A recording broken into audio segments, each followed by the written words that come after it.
So today's going to be split into two different parts. So the first part is going to cover what is Web3, what has it achieved, what's emerging, the potential pitfalls, mythbusters, and how to get involved. And then the second half will include a panel discussion with Rachel, the co-founder of Good Ghosting, a DeFi app which incentivizes regular savings, and John, co-founder of Float Capital, which provides tokenized long and short asset infrastructure, but also wildcards, which creates innovative funding models for sustainability projects. We'll be taking questions at the end of each section to make it as interactive as possible. I will be repeating the questions because it needs to show up on the microphone, so don't be put off by that. So next. So I guess a lot of people maybe are thinking along these lines, what is this? So that's why we're doing this talk, to actually give some more context to what this is. So first we're going to go over key terms. So first, blockchain, what is it? So blockchain is a shared, immutable ledger that facilitates the process of recording transactions and tracking assets in a network. An asset can be tangible, so a house, a car, cash, land, or intangible, so intellectual property, patents, copyrights, branding. Virtually anything of value can be tracked and traded on a blockchain network. The technology is important because businesses and society run on information, and the faster this information is received and the more accurate it is, the better. So blockchain is ideal for delivering that information because it provides immediate, shared, and completely transparent information stored in an immutable ledger where all members share a single view of truth. And this is the underlying technology of Web3, cryptocurrencies, etc. And just to explain this diagram just a little bit, so a hash is almost like an ID of each block.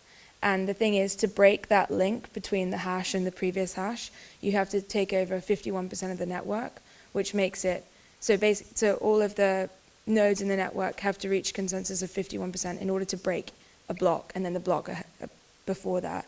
And so this is what the trustless part of the blockchain network. So next, what is cryptocurrency? So it's also called crypto, and it's any form of currency that exists digitally or virtually and uses cryptography to secure transactions. Cryptocurrencies don't have a central issuing or regulatory authority. Instead, they use a blockchain to record transactions and issue new units. And then Web3. So Web3 is built on second-generation cryptocurrencies, of which Ethereum is the most dominant. This is programmable money, which allows a user to read, write, and own anything in the digital world. First-generation cryptocurrencies like Bitcoin only allow for simple swaps like gold. However, second-generation cryptos can create and transfer any type of value you can think of through something called smart contracts. So this is just a diagram. I'll just explain it quickly. So the first web was read only, right? You go onto wherever it is, Wikipedia, for example, and you go read a Wikipedia page. Web 2 was read and write. It's what we have now. So you can send an email or upload a YouTube video. You can actually write to the web. And Web 3 is read, write, and own. So not only can I upload my YouTube video, I can now tokenize that and own that. Is it an example? You can't actually do that on YouTube, just FYI. So many of you already know this technology is not new. It was actually invented in 1976 at Stanford University. But following on from that, there was a sprinkling of digital currencies in the 90s and early 2000s, with Hashcash actually being one of the most successful pre-Bitcoin digital currencies.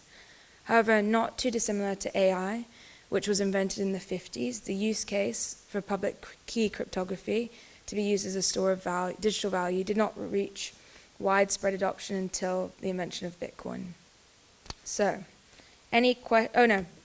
couple more. We added these last minute because, yeah. Anyway, so consensus mechanism. So consensus is a dynamic way of reaching agreement in a group. So while voting just settles for a majority rule, a consensus, on the other hand, makes sure that an agreement is reached, which could benefit the entire group as a whole. So a method by which consensus decision-making is achieved is called a consensus mechanism. So, and then the last bit is gas, so gas fees. Gas is the fee paid for executing transactions on a public blockchain. Each transaction on a blockchain requires a certain amount of computational power, and gas is the fee paid to miners for providing that computational power. So gas fees help keep the network secure, and they attach cost to every transaction. This prevents spamming or accidental infinity loops. And so this is another meme, because gas fees are pretty high on Ethereum, so it's just a joke. So any questions so far? No? Okay, cool. I'll keep going. So, not yet. Yeah. So, first for a short history as well. So, Bitcoin's success was largely due to timing. So on the 3rd of January 2009, the London Times ran a cover story titled "Chancellor on the Brink of Second Bailout for Banks." So this is the Times article. So this piece of text here was actually locked into Bitcoin's Genesis block by its creator, Satoshi Nakamoto. Bitcoin was released at a time when governments and central banks' ability to safely store money was facing serious questions. And the events of the '08 crisis meant people's faith in the governments and banks to adequately perform their functions were shattered. And the crisis caused people to ask, what do banks actually do with our money? So Nakamoto has also said, the root problem with conventional currency is all the trust that's required to make it work. So the core idea behind Bitcoin is it allows people to send money safely over the internet without the need for a central authority, or to guarantee or oversee their transactions. So it allows anyone, anywhere in the world, to make and receive payments without a bank. The invention of Ethereum and the rise of Web3 has enabled the vision of digital currencies to reach even further, which enables not just the buying and selling of this like magic internet money, but also the ability to program it to do what you want. So a data affixed to the Bitcoin network transactions are generally only for keeping notes, like not dissimilar to like a bookkeeping ledger that you would have at the moment. But on the other hand, transactions on Ethereum can contain executable code which runs every time a transaction is made. So this is like sort of like a bookkeeper on steroids sort of thing. Next, Sarah will be talking about what Web3 has achieved. Thank you, Alex. Hi, everybody. So I'm going to cover what has Web3 achieved so far, and these are some big things that you might have heard about, like NFTs, for instance, and that's the first thing I'm going to talk about. So NFTs are digital assets, so i.e. tokens, and they represent unique digital objects. So this could be a picture, like a JPEG file, it could be a song, or even a data set, and they can also represent unique real-world objects, so think like a designer handbag or a property deed. So NFTs are stored on a blockchain ledger, and they can be bought or sold. So the craze for NFTs actually started back in 2017 with the rise of a game called CryptoKitties, which is what you can see here. And these were little cartoon kittens that you could collect, you could trade, sell, and even breed. So each kitten is a visual representation of an Ethereum token. And the key thing about them is that no two kittens are the same. And this is because they're built using an Ethereum token standard known as ERC-721. So this standard is one of the very first examples of a non-fungible token, meaning each one of them is completely unique. Now, within a few weeks of launching, some of these were selling for hundreds of thousands of dollars. And we've had many different NFT projects since, some of them selling for millions. Some of them you might have heard about are CryptoPunks, which are like little pixelated images of punks, and also Bored Apes, which are pictures of cartoon apes looking a bit human-like. So believe it or not, this is the best image I could find of the most expensive NFT sold to date, which actually sold for $92 million, and it was called The Merge, and it was created by an anonymous digital artist. And part of the reason why it reached such a high price was because it was actually sold in multiple units, which were called mass, and then it was kind of pieced together to form a bigger NFT. So it used to be the case that like an NFT just representing a picture like a JPEG was really all you needed for people to be interested and buy into it.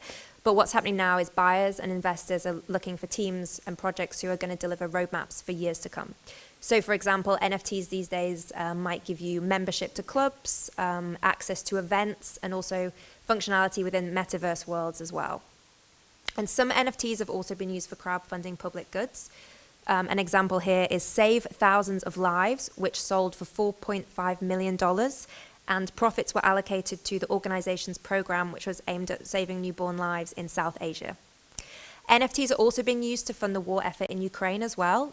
So for example, Ukraine's selling a timeline of the Russian invasion as an NFT, and the proceeds are going to go towards Ukraine's army and citizens. As of March the 9th, Ukraine's actually received close to $100 million worth of crypto donations, and that's according to Alex Bornikov, who's Ukraine's deputy minister at the Ministry of Digital Transformation. So next, I'm going to talk a little bit about DeFi, which is decentralized finance. And so we've seen this really emerge in the last couple of years, and it kicked off in 2020 with what was called the summer of DeFi, which is when we saw a lot of, I don't know why they always love to call it the summer of this and the summer of that. So there was an NFT summer as well, and who knows what summer we'll have this year. But this is where we saw a lot of DeFi protocols gain traction with users, so that was 2020. So basically what Bitcoin did for money, DeFi promises to do for the entire financial system. So it aims to allow you to do everything you can do in traditional finance without the need for a bank, and with one major difference, and that difference is decentralization. So what this means is that people who use the system can set the rules and collect the profits. So for instance, at the moment, some popular DeFi protocols will give you maybe around 20% interest on your savings. So I'm sure you can all compare that to what a traditional bank will give you at the moment. And the reason Bitcoin's been around for over a decade, but has only recently, DeFi has only recently emerged, is because it's not actually built on top of Bitcoin at all. It's instead built on Web3, which are the second generation cryptos like Ethereum, which Alex explained, which are programmable. So as mentioned previously, second generation cryptos can represent and transfer any type of value that you can think of through smart contracts. Currently, there's over $200 billion locked in DeFi contracts. Crypto assets are actually worth $1.8 trillion.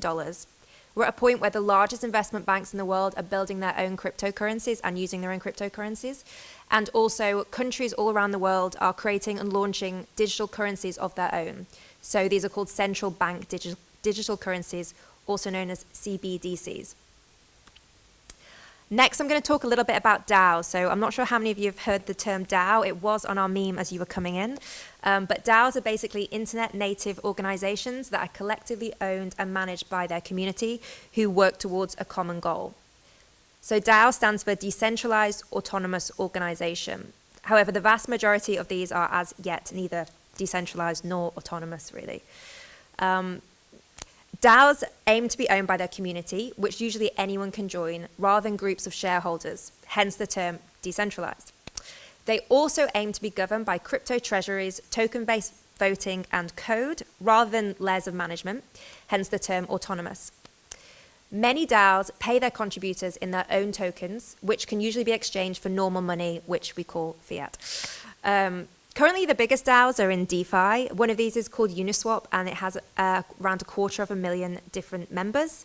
And these members can vote on decisions that the DAO takes, and therefore, essentially, this community collectively owns the organization. And DAOs aren't just impacting finance, they're impacting multiple industries, which we'll talk about a bit later, but this includes science, art, data, AI, green economies, publishing as well, and also real estate. There's quite possibly a DAO for anything you can think of, including Pizza DAO, or Rare Pizzas, something like that. It's about ordering pizza, basically.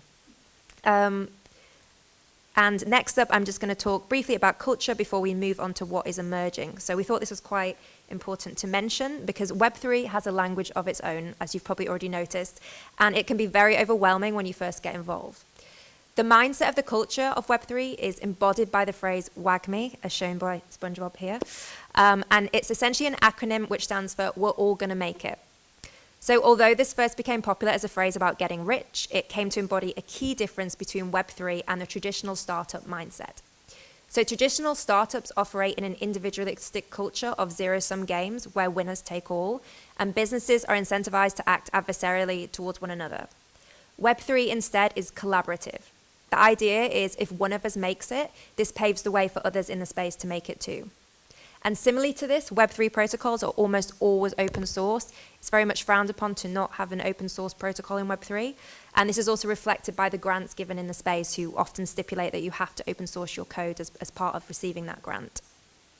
So before we move on to the next section about what is emerging, are there any questions about this section here that we've just covered? Great, okay. So next section, what is emerging? So Alex is going to talk you through a little bit about public goods.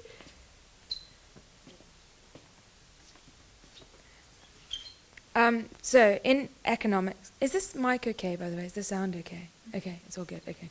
So in economics, public goods are goods that are both non-excludable and non-rivalrous. A good is non-excludable, so I'm just going to have the words up there because they're long words, and sometimes when people hear them, they can't take them in. So a good is non-excludable if it is possible to prevent or exclude non-paying customers from experiencing or using it. And a good is considered non-rivalrous if its consumption by one consumer does not prevent simultaneous consumption by other consumers, and if the cost of providing it to another individual is zero. So something that is rivalrous are seats in a theater. Like if I give it to the last person, another person can't join. Fresh air is non-rivalrous. So the perfect example of a public good is open source software. Other examples include free education, a healthy planet, access to law enforcement, clean air, and drinking water. The funding of public goods are a benefit to all society and are often provided for by governments and funded via taxation, as they are too important to be left to free market capitalism. However, public goods provision by governments is usually inefficient.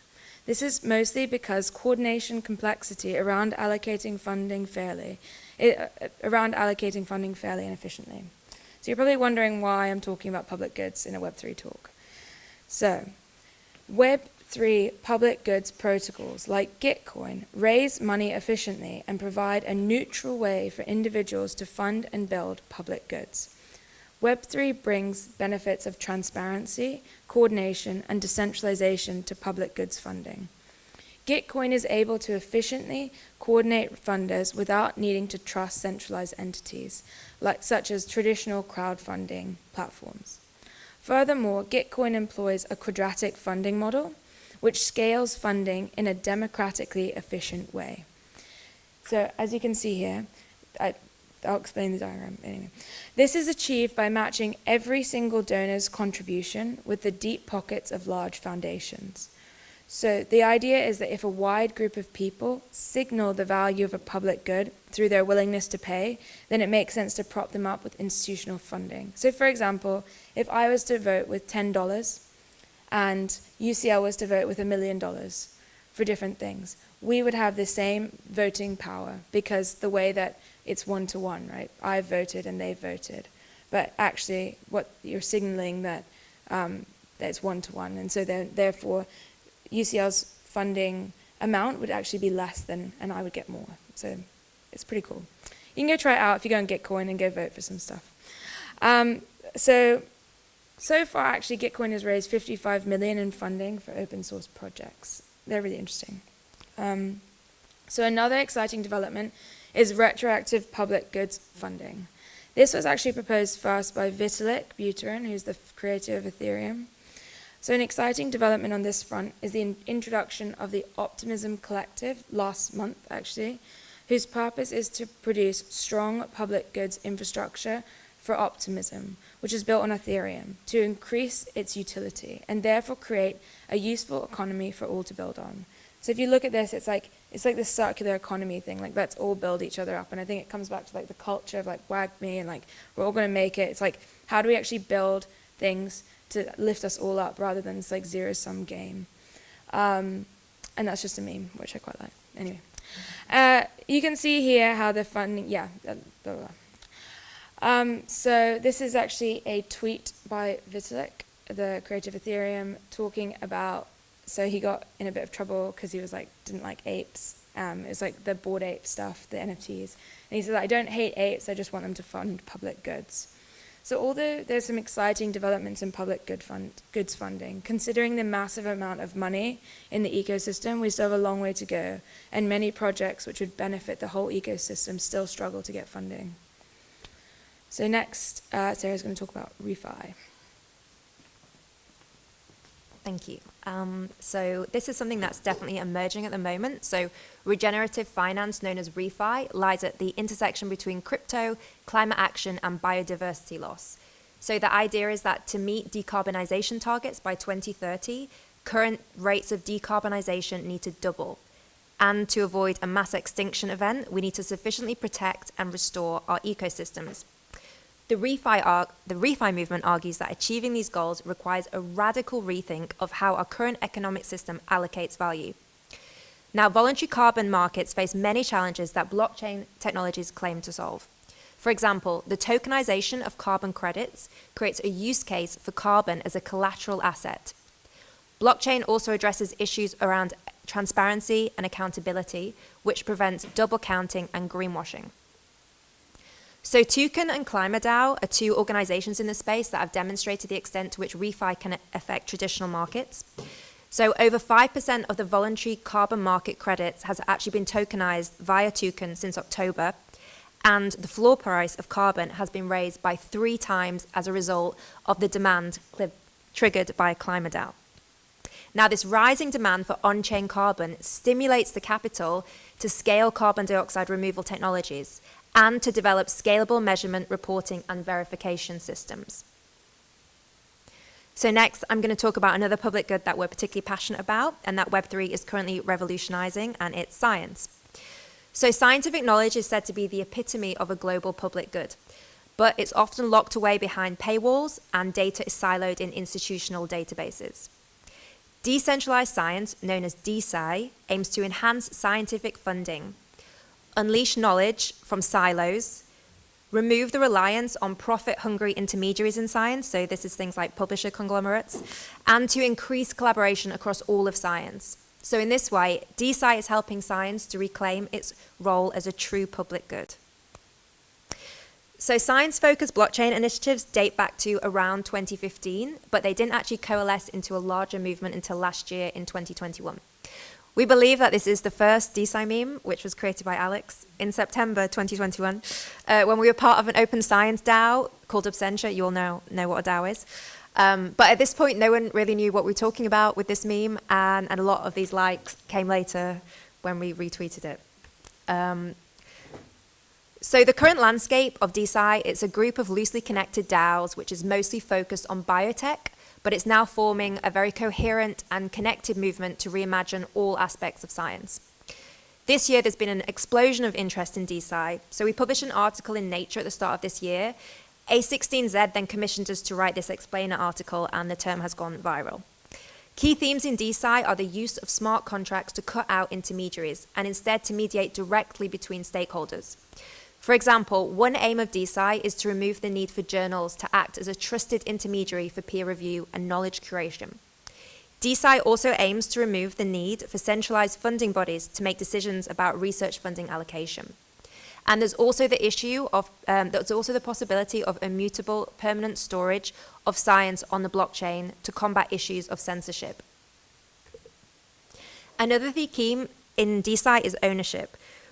With DeSci, scientists own their work. And currently, this is often owned by your university, the funding body, or the journals that you publish in.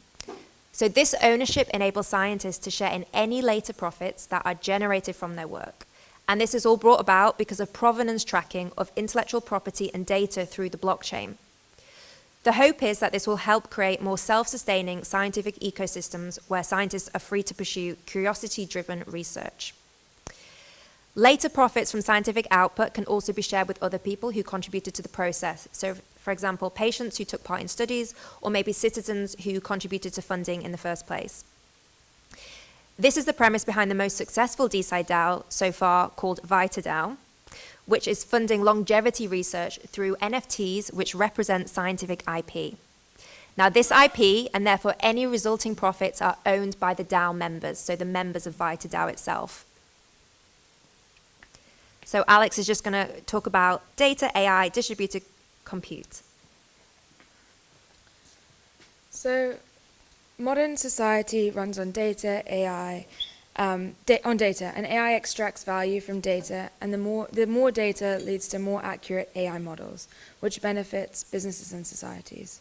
The largest beneficiary of this phenomenon in our current digital landscape are companies that have access to both vast amounts of data and AI expertise, most notably big tech. So in contrast, specialized AI companies have excellent expertise, but are starving for data to train their algorithms.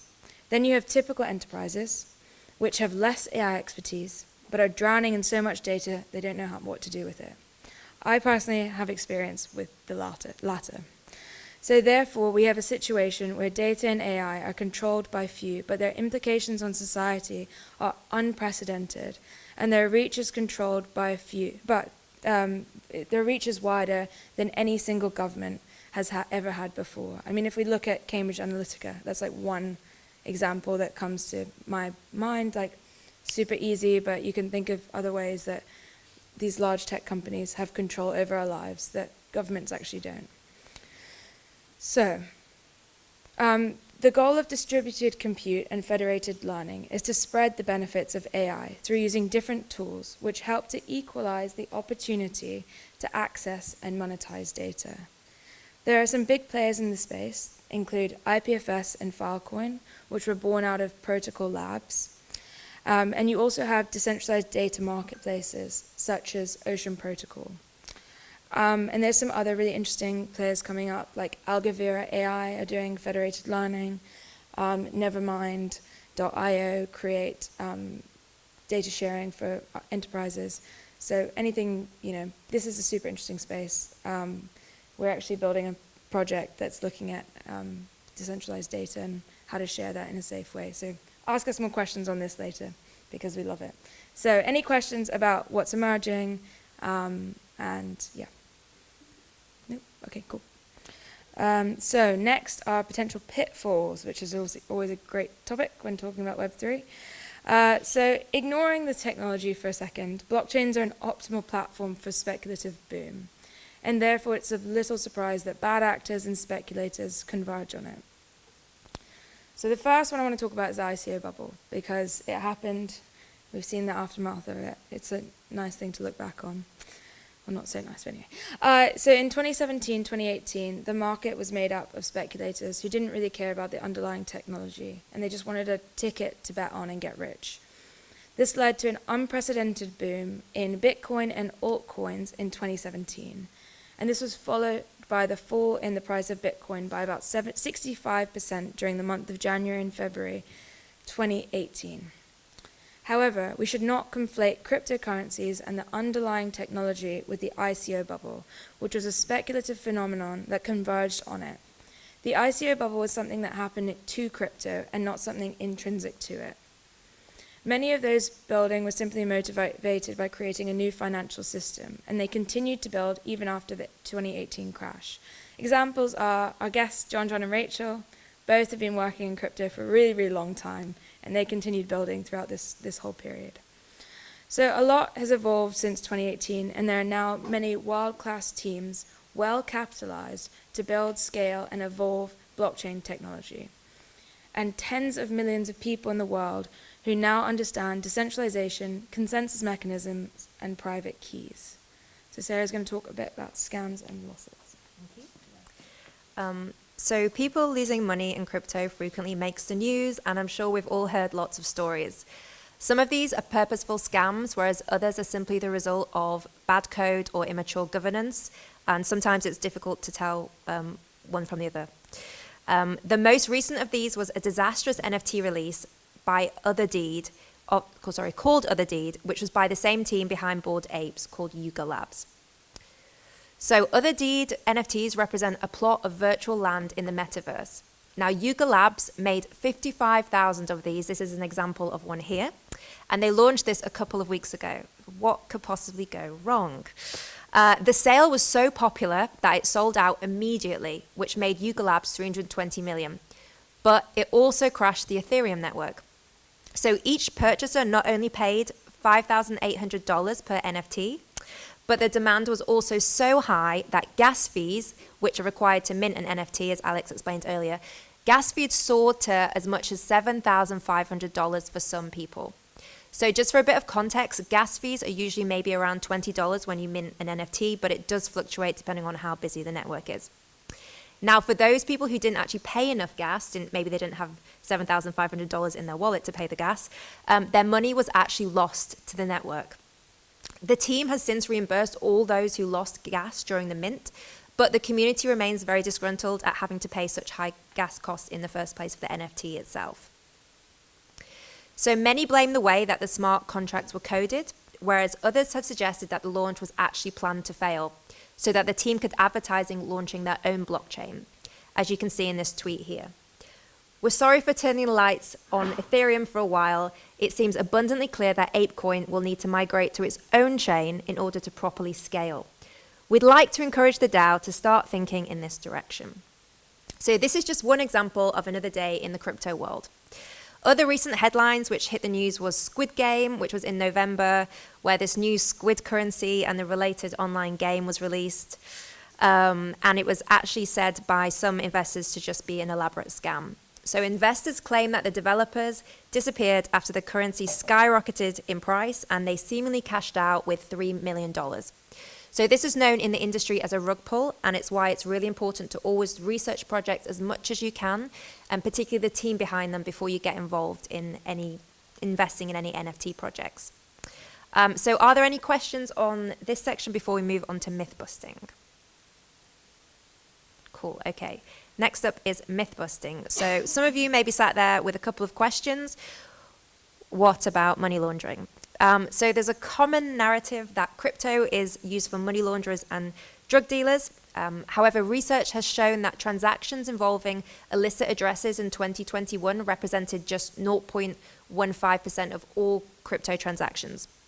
While according to the UN, it's estimated that between 2 and 5% of global GDP is connected with money laundering and illicit activity. So some people have suggested that criminal activity using cryptocurrency is actually smaller than with traditional currencies. And finally, last but not least, what about the environment? Well, there's good reason to be concerned about the impact of digital currencies on the environment. So some currencies, including Bitcoin, employ a consensus mechanism that uses computational power to verify transactions, which is known as proof of work. And this mechanism requires huge amounts of energy. However, not all cryptocurrencies use such energy-intensive mechanisms for validation. Ethereum is implementing a new mechanism later this year known as proof of stake, where miners will pledge coins to verify transactions.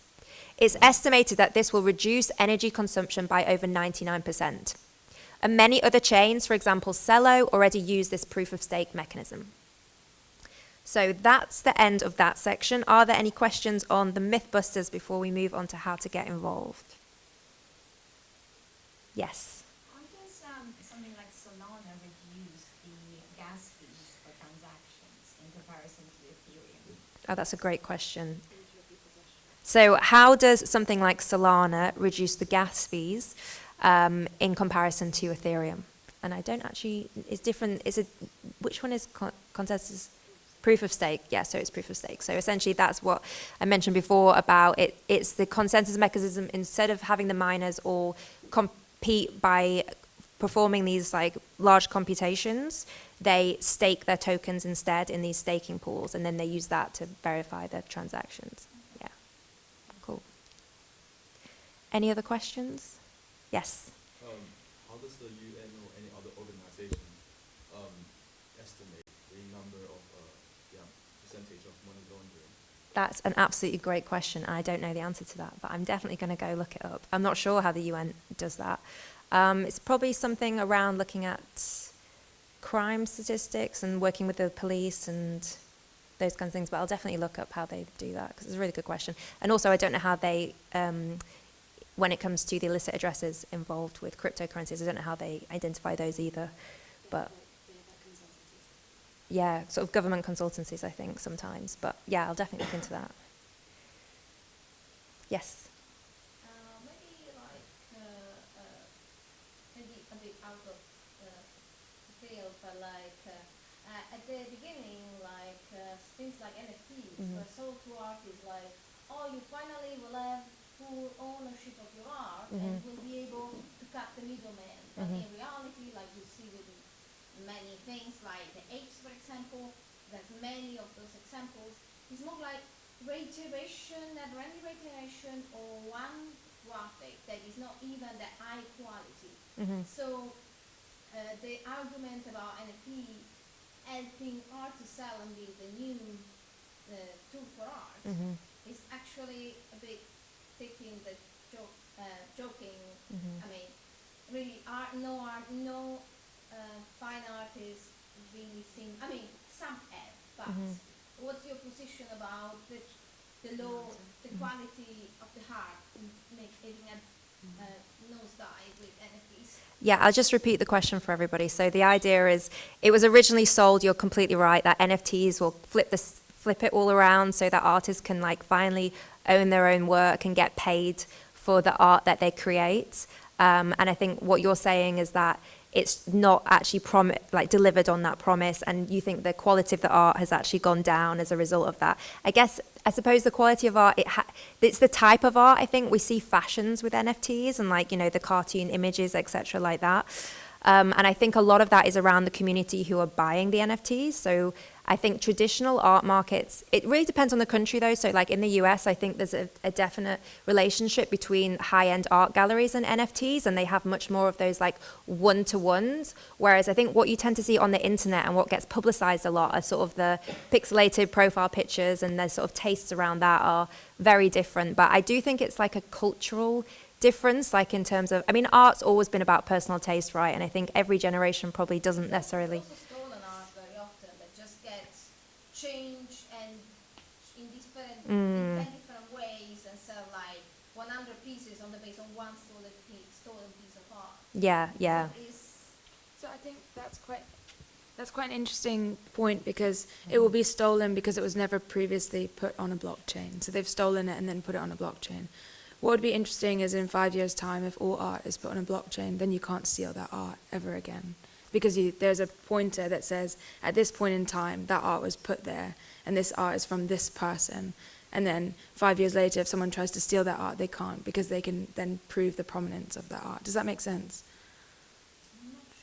So I think a lot of the problem is that it's so new, that it's almost like you're building on greenfield land, basically.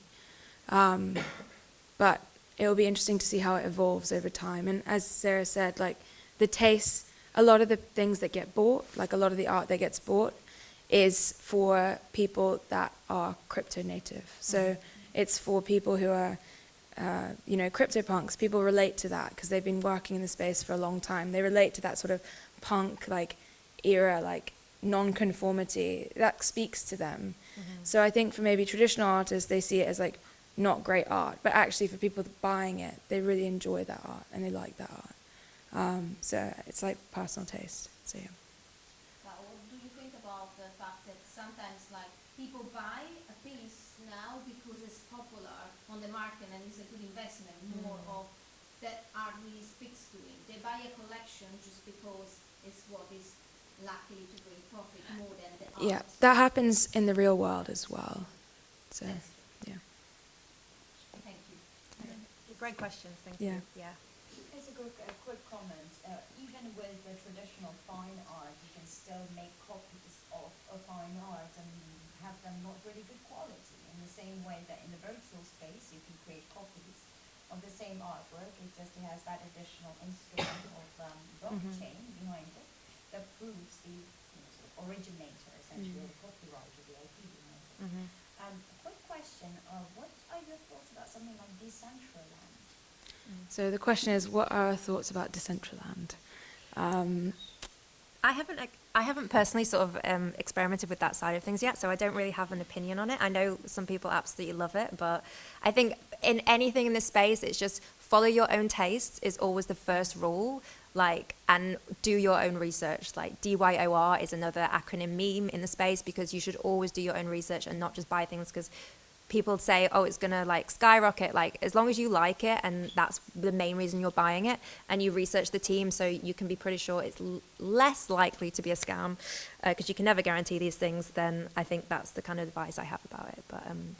But yeah, and also just to say, like, I think it's interesting as well, because a lot of people talk about like replications and like copying of art, and it's like Andy Warhol loved that. Like, he created like whole like factory like conveyor belt type systems to create replicants of art, and that was like one of the things that he loved doing. So I do think it's going to look really interesting, like in history, when people look back on this time, like in art history, because this is part of art history that we're forming now, whether you like it or not. You know, whether the older people like it or not, the young people like it or not, it's going to be a page in the art history book, and I think it's going to be a very fascinating one, is my personal opinion on that. So cool. Any other questions before we move on to how to get involved? Yeah, how to get involved. Yeah, cool. And sorry, we might not have managed to repeat all questions and comments into the mic for the recording there. Any other questions? No? Okay. So, how to get involved. I've got a QR code, which have come back into fashion since COVID, which I love because they're so easy. So we've put together a Notion page, just a little page, and it has, so first, is it not working? Damn.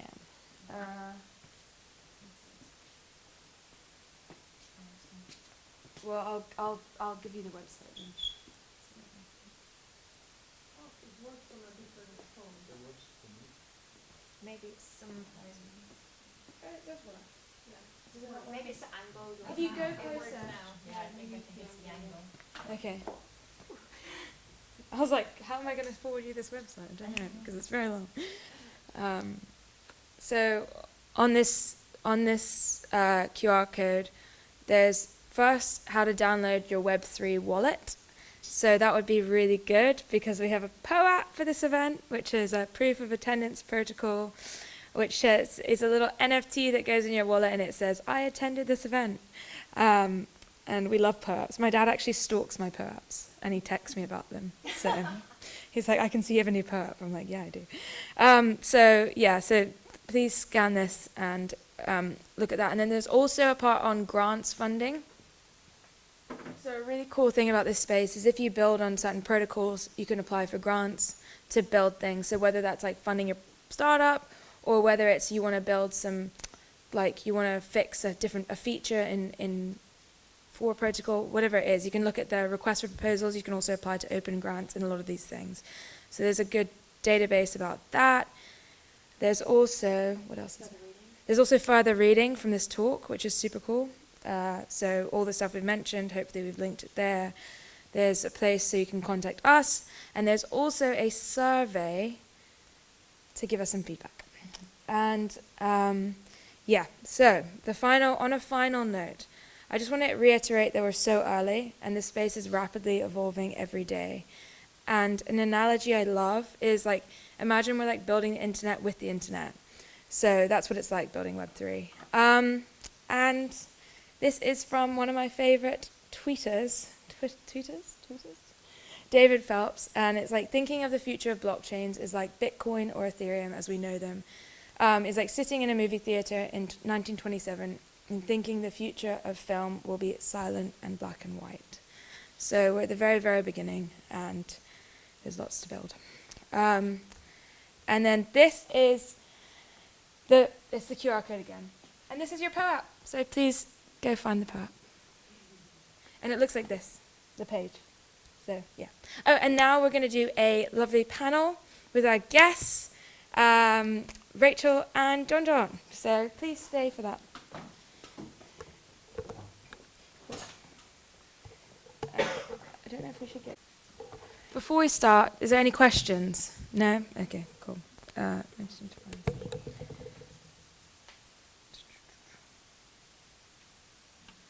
So we have John and Rachel here, which I introduced them briefly, but I'll ask them to introduce themselves again. And also how long they've been in Web3. So first, John.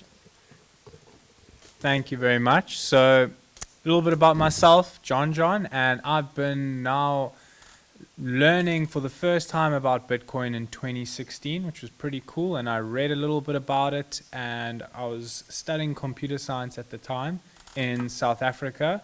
And I realized it was really cool, and it was actually pretty aligned with what I'm doing. And from then on, in 2017, I started tinkering around in the space, and I guess really building on it full time, maybe I guess since about 2018. And yeah, it's a really fun space. Lots of ups and downs. Hi, yeah, can you hear me okay? My name's Rachel. I've been working in this space full time since 2018. I've known about Bitcoin since about like 2014, 2015, but didn't do anything with it then. And to be honest, like when I was, I have like a non-traditional route into tech, so I did a boot camp. I didn't study computer science at university or anything, but I was doing a boot camp in 2015, and at that time I was going to events and hackathons, and there was a lot of talk about you know, Bitcoin, and also Ethereum was coming out around that time as well. But to be honest, at that time it sort of annoyed me because I was just trying to get my head around like APIs and databases, and it was like way too much. So I had a bit of an emotional reaction to it, which I actually think is probably not that uncommon. Like it is quite overwhelming when you are like coming to it first, and there can be a pushback. But I actually started to get into it more in 2017 when I went to a meetup, and somebody just put it to me that Bitcoin had never been hacked. And by this time I was working as a developer, so I thought, okay, this has actually really just got into my mind, and I can't stop thinking about it. So I'm actually going to like start to kind of investigate the tech a bit. Bought some tokens. It was the beginning of 2017, so that was quite nice with the old ICO boom at the time. Didn't sell any, so like it went up and it went down. And then I was in it for the tech, so got a job in the industry then as well. I think we'll give a quick intro about us as well, because we haven't really done that. So I'm Alex. I probably started working full-time in crypto about a year ago for the decentralized science company, which I made the meme. And before that... You did a lot more than just to make the meme. Oh yeah, I did did make the meme. I did make the meme, but I was really proud of it. And then before that, I was probably interested in it back in 2017. I just graduated from a history degree, so it's like super non-traditional. And I really wanted to work with like web, like what was called crypto, then it wasn't called Web3. And somebody told me that I needed to have more technical skills. So then I did a boot camp as well, different one, but also in London. And then 2018 happened, and there was no jobs in crypto. So I started working for a consultancy. So I was working as a software engineer and then a data engineer, and it's where I met Sarah. Yeah. Hi, everybody. So I remember hearing about Bitcoin. I have no idea what year it was, but I remember trying to Google like how to buy a Bitcoin, and it was a Bitcoin was way much more than I wanted to spend. So I was like, oh, well, I missed that train. And then it was around 2017. So my brother's a cryptocurrency writer, and I used to read his articles a lot. There's actually one in the further reading. He does a really good essay, Everything You Need to Know About Crypto. So we've added that to the reading section. And I guess I fell down like the crypto rabbit hole. I think it was called crypto then, not Web3. Yeah, it wasn't Web3 then. When I was... It's okay. That's okay. So I was finishing my PhD at UCL. I did a PhD here in cognitive neuroscience, and I guess it was like a nice distraction when I should have been writing my thesis. I was like spending hours and hours on Reddit learning all about Ethereum and all those things, and then I decided to leave academia and went to work in tech. So I started working a consultancy, fintech consultancy on the R&D team, because they had a scheme where they took PhD grads and trained you as a consultant. That's where I met Alex. And then I was working in JP Morgan after that for a couple of years, and then it was around this time last year I decided to go sort of like full-time Web3 when we did a peer-to-peer learning course called Kernel. I think you're both part of Kernel, right? Yeah. So it's Kernel with a K.community. I think that's also on a further reading. And it's how I kind of got much more involved, and it's how then we met the co-founder of Absentia, and we joined Absentia, the science DAO I was talking about. And yeah, now we're doing our consultancy phase3 and our wearable project Links, which Alex mentioned earlier. Cool. So I'm going to ask you all the next question. So in the beginning, what was the biggest hurdle to understanding blockchain, crypto, Web3, or whatever it was called at the time. So what was the biggest hurdle? Maybe we'll go first to you, Rachel, this time, just to mix things up. I suppose I kind of touched on this already in my intro. Like, I think for me, it was probably like an emotional thing. Like, I was already deep, like, it's pretty, as you'll probably also testify, when you do a boot camp, it's a lot of knowledge in a short amount of time. And then when somebody starts talking to you about decentralized ledger, you're just like, no. So I think that was probably the most off-putting thing to me. But then when I got into it, like, I think just when there's that moment where you start to go down the rabbit hole and then somehow you can't just stop thinking about it. And then I think you kind of just somehow learn a lot and make a lot of mistakes. Like, I literally lost the first crypto that I bought because I was also like, Bitcoin's too expensive, I'll buy a Litecoin. And then I was like, I must get a wallet, so I'm going to download a wallet. And I thought they were like normal wallets. You could just put a Bitcoin and an Ethereum or whatever, like you've got your pounds and your euros. But I sent my Litecoin to my Bitcoin wallet, never to be seen again. So that me literally losing things on my first investment.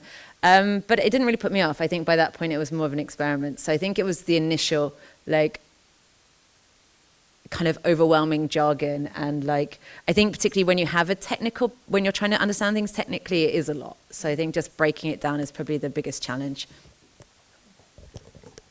I really like to learn by building with things. Like reading is great, but if you can build something, you really sort of have to know how it works to be able to build on it, right? So I was interested in trying to build some things on the blockchain, and the tooling was just very bad back then and janky. Like, I would open up my computer, get out my VS Code, and just like trying to install the modules and like get the code compiling. That was like half of the problem all of the time. So man, that was a really big barrier to entry. Like, many people weren't working on it, so it was just hard to even get going, and like get to square one to write the first line of your code was a hurdle. So that was, I would say, my biggest barrier. But I think what's really cool now is that's a lot easier. Cool, thank you. That was really fascinating. Do you want me to answer that? No, there's no. Oh yeah, I'll do it. Yeah, I'll do it. Oh, you can answer if you want. Oh, I think it's off. I think the microphone's off now, but I can do this. It's fine. It doesn't matter. Oh, is it back on? Yeah. Okay. Cool. So you're both builders. If you can remember, what was the very first idea you ever had for a project? Oof, some really bad ones. Like right in the beginning, the first ideas at some of the early hackathons like we did in 2017, it was at a bank, and it was literally just like create a token. Like, there wasn't even really much of an idea behind anything except like, let's try get the software to work and like make our own cryptocurrency. So that was really just day one. And then we try to actually use zero knowledge proofs to do a voting app, and that was really hard as well. So yeah. Yeah, so one of my first things was a voting app, not zero knowledge proof though.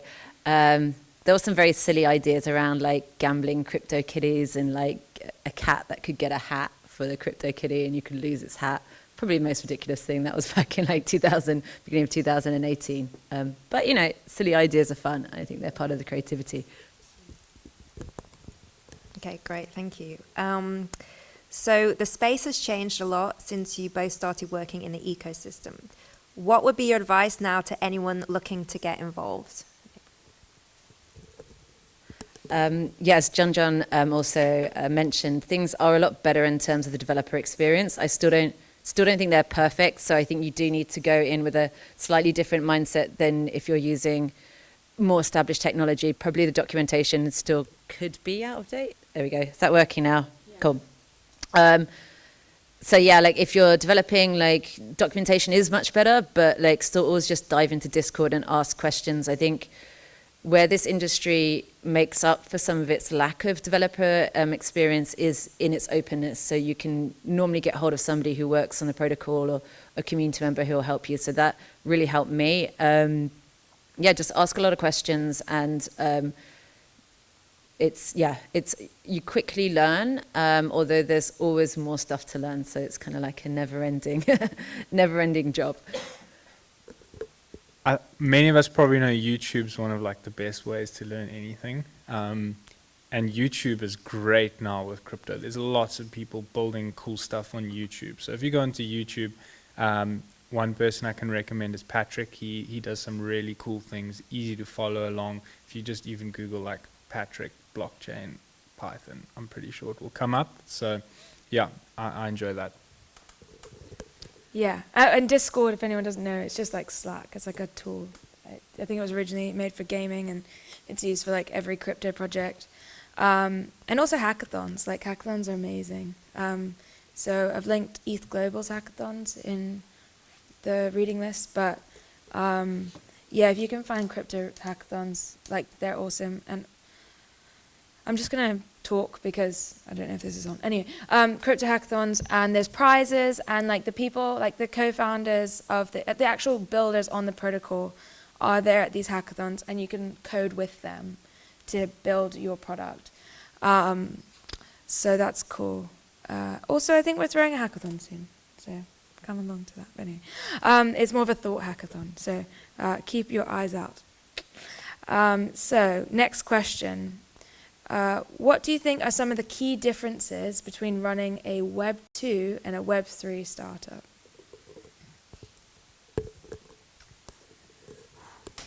Web 3, I guess, it's just a very fast-moving space where I think things can fall in and out of favor very quickly. And because that's the case, I think your planning has to almost be a lot more near-term, and you have to be extremely comfortable with uncertainty a lot of the time, which can be really tough. It's not as sort of fixed. Things can change a lot in 3 months, and you might need to make real big pivots and changes in 3 months. So it's just being okay with the uncertainty and just being able to react. So yeah. Yeah, just second that. It's kind of almost a little bit like dog years, where like 1 year in normal world is like 5 years in crypto. We spoke about this at lunch actually, and I did mention like Web3 and crypto is very cyclical, and there's like upsides to that. So like in terms of like funding, there can be times where it is actually easier to like raise funds if you want to build a company, which is important. But then also there, on the flip side, there's times when it gets harder again, and I think we're kind of going into a little bit of a bear market. I don't know how long that will be for. But I think also you build, you kind of have this community aspect in Web3 and crypto, which is, I think, quite unique, where you have a Discord where you're building this product for people. People have probably bought in and got your token.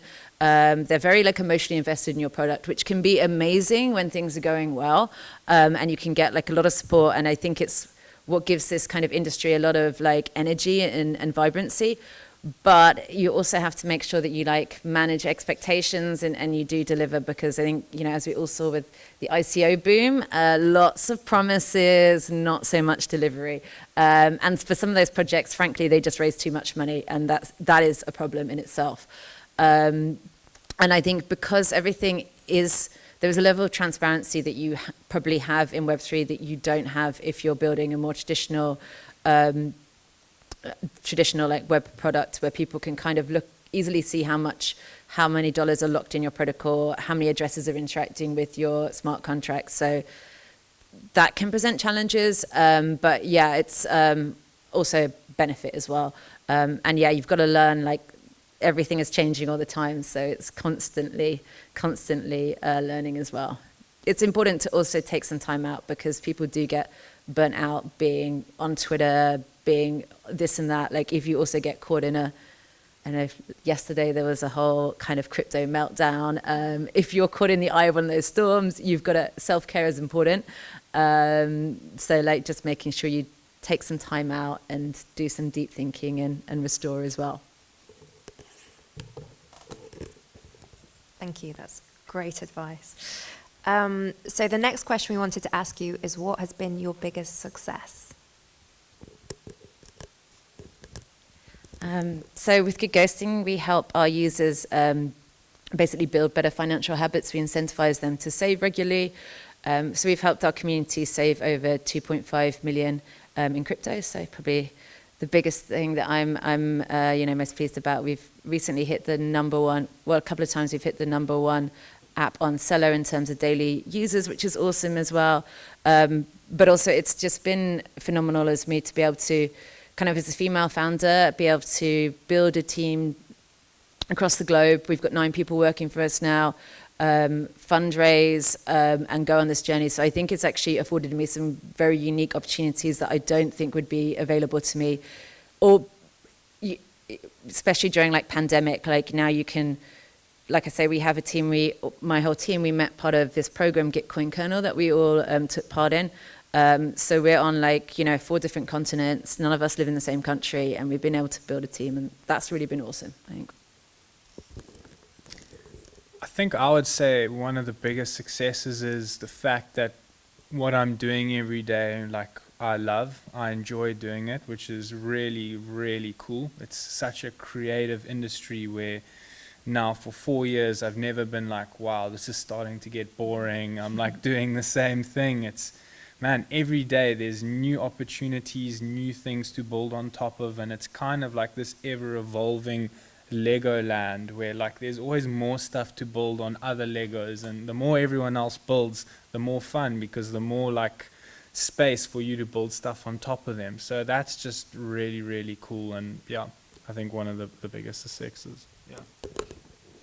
And I think it's also really cool to note that you guys still do hackathons. Like you both have companies, but you both still like do hackathons, and that's sort of like the culture is like you just keep building, even if it's not your own startup. Like even if it's not the startup you're focusing on, it's still building. Like, and like if you have an idea, and it's just like keep like to just explore that sort of aspect.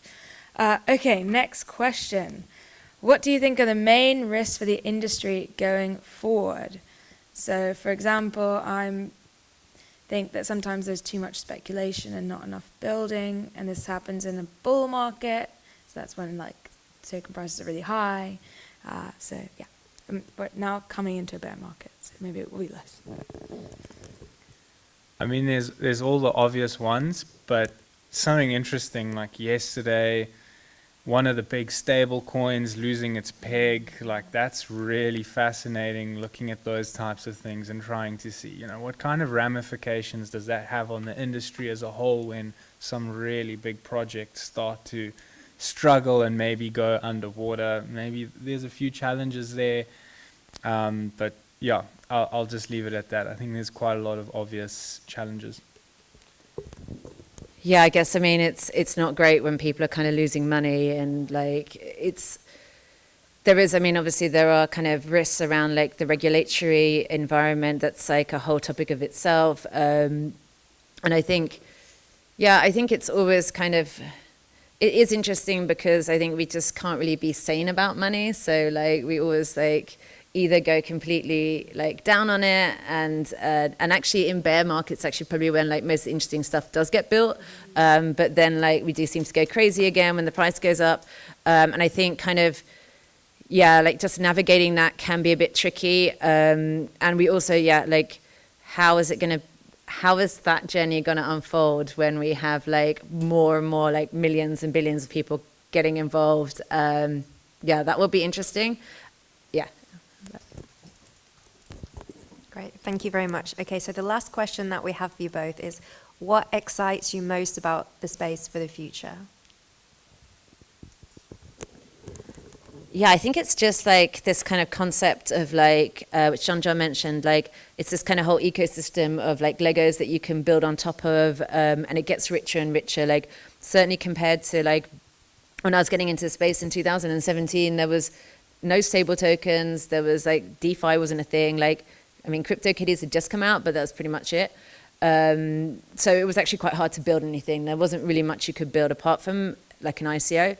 And I think now we're just seeing like the evolution of so many different parts of this like space that, I'm kind of in DeFi, so kind of up to date with that. But like NFTs is a whole space that I don't even know what's happening in like many corners of crypto now.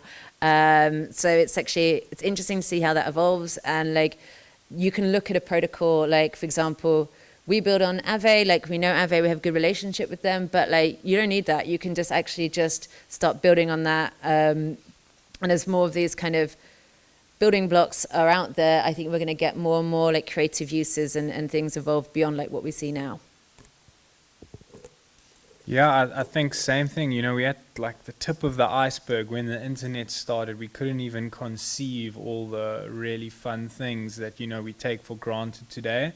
And I think it's the same greenfields opportunity. There's going to be so many fun things to still be built, and it's great because it's by no means fully explored. So that means there's a lot of opportunity for all of us creators to, you know, think and try make our mark on it. And, you know, there's just a lot of opportunity. So I'm excited to see what does get built, because I think there'll be some things that we haven't even thought of right now, which is going to be cool to see what that is in 5 or 10 years time or 2 years time. Great, thank you so much. Does anyone in the audience have any questions for these guys? Feel free to ask. Hi. I have a question. I have this theory that the reason why crypto is doing so well is because of this element of experience that it has created around it. So communities, for example, the culture, the decentralized element of stuff, the security, the single source of truth. Do you reckon that actually crypto is likely to replace fiat currencies that we currently have? And do you reckon that governments are likely to actually adopt these cultures that we have built around the crypto space as something that they want to now sort of adopt within their own operational sense? Okay, so just to hang on the mic. It's okay, just Yeah. say it. You have to say it into that though. They don't touch it, just talk. So just to repeat the question, I'm not sure if you guys can hear. So the question was if we think governments are going to adopt cryptocurrencies, and then the second part of the question was replace fiat, if cryptocurrencies will replace fiat. What do you guys think? Just the mic's not on, but it's just that thing. Just speak into the small one. So that's a really good question. I think no one knows, and every government's different, which already brings a very complicated aspect into the equation.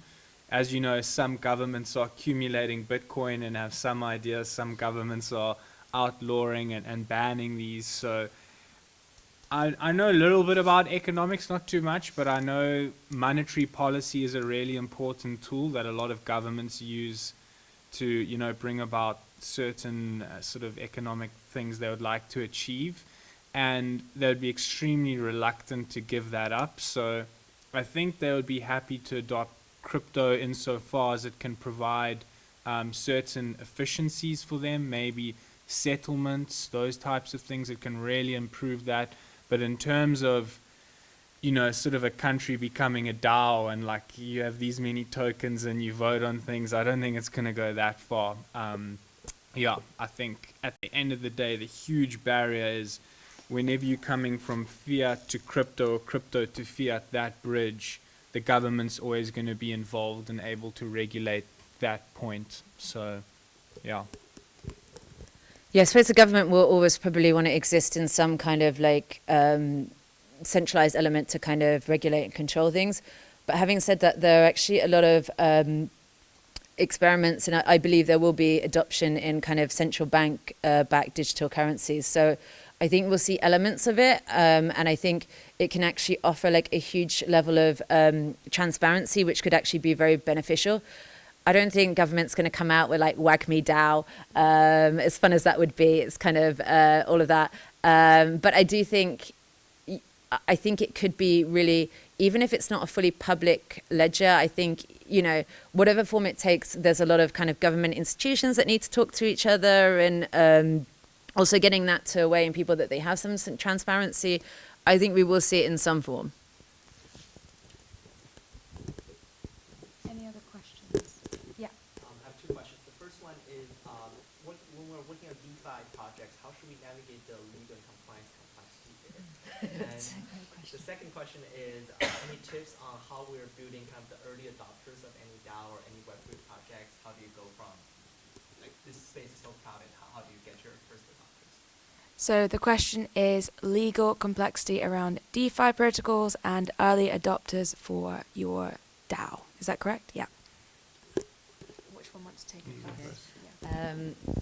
Legal, it's a big topic. I'm actually going to decline to talk on that because this is like, you need a lawyer for this, basically. It's quite a complex area.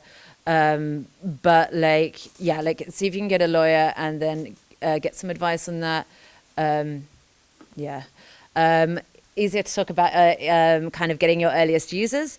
So basically, what we did is we kind of, we built it we had a product kind of ready to go. We did some sort of, there is a huge component to like the space which is around like internet culture and like tapping into like, this is why memes are brilliant and actually are really important. But we did some like community challenges and we did a meme contest. We had like a quiz that we shared. We tapped into all of the ecosystems and communities that we were already in. So we did a Gitcoin grant. Actually, that was a really good way if you want to, I wouldn't do it now since we've raised fundraising, but like if you're building something early on and you want to get a feel for like, will this get traction? You can actually put it up as a Gitcoin grant ahead of like you having a full product. We raised a small amount of money for that, which was very useful for like company formation. But I think more than anything, it gives you a little bit of validation that you're actually building something that people would like to see. So Gitcoin is great for that. Hackathons are also great. If you go to hackathon and build something, you already have a community that you're tapped into. They'll share it on Twitter. You'll meet people there.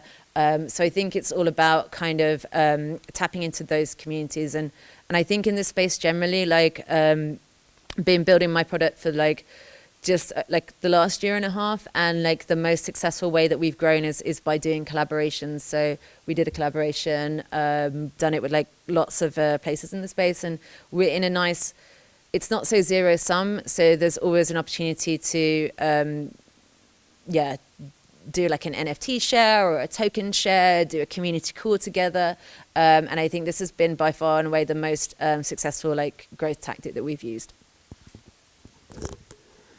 So I'd say, I think, you know, you'd be surprised how many people are willing to try out what you're doing and what you're building, as long as it's interesting and it's fun. If you're just going to fork Uniswap v2 and it's another AMM with a different front end, you know, people aren't going to be that excited. You know, everyone's played around with Uniswap, so if you send someone the link, they're going to be like, well, what's the difference? But if you genuinely like, you know, building something fun, something new, you'll be surprised by how many people are like, wow, that's cool. You know, I'm happy to like try that out, see what it does. If you have a testnet link or something, again, these early communities, maybe at a hackathon or part of a Discord, if you can share it with 10 close friends or people that you've met at the hackathon that can all play around with it, that's a lot of feedback to go on and get yourself going from there. And from there, if it's cool and it's good, they'll tell their friends.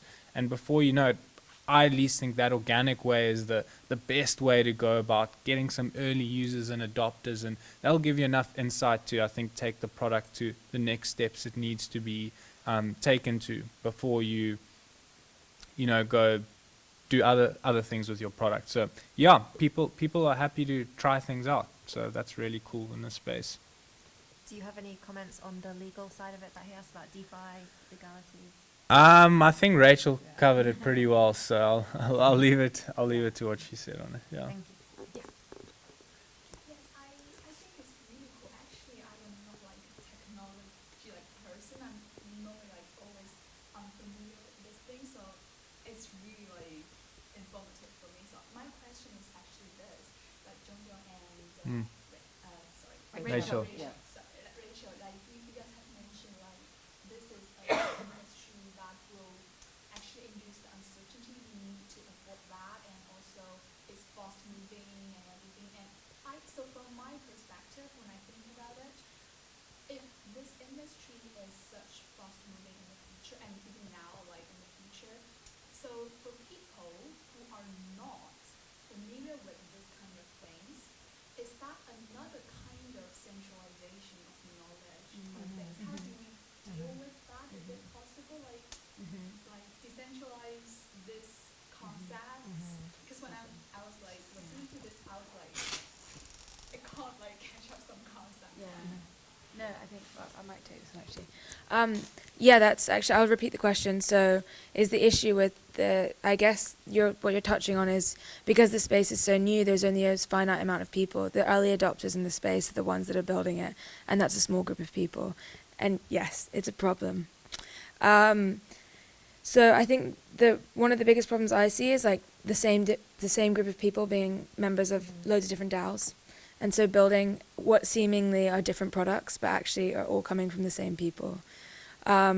And hopefully that's what these talks help with, is getting more people involved, and to actually like get involved, like go visit Pizza DAO and buy a pizza through, I don't even know what Pizza DAO does, but whatever you're interested in, like try and find a DAO for that, because what this needs is more people, and different thought processes as well. Like I think one of the biggest issues with tech and normal tech is that we have a lot of technologists building. And I think one of the issues that could be an issue for Web3 is we have technologists building systems for the world, and we don't have specialists in that space. So we need people who are economic specialists and international development specialists and artists and all these different types of people to build in this space, and not just, like, I'm a technologist, I can say that, like, not just technologist, because I don't know everything. And, I'm trying to design data ethics, and I can't design data ethics. I never studied data ethics. So I think it's a really good point. And I think the only way to solve it is to, like, everyone get involved. There we go. Yeah. But anything you guys want to add? No, I No. just Okay. second that. Yeah. Yeah. Yeah. Okay, cool. Any more questions? No? Nothing? You sure? Okay, cool. Great, fantastic.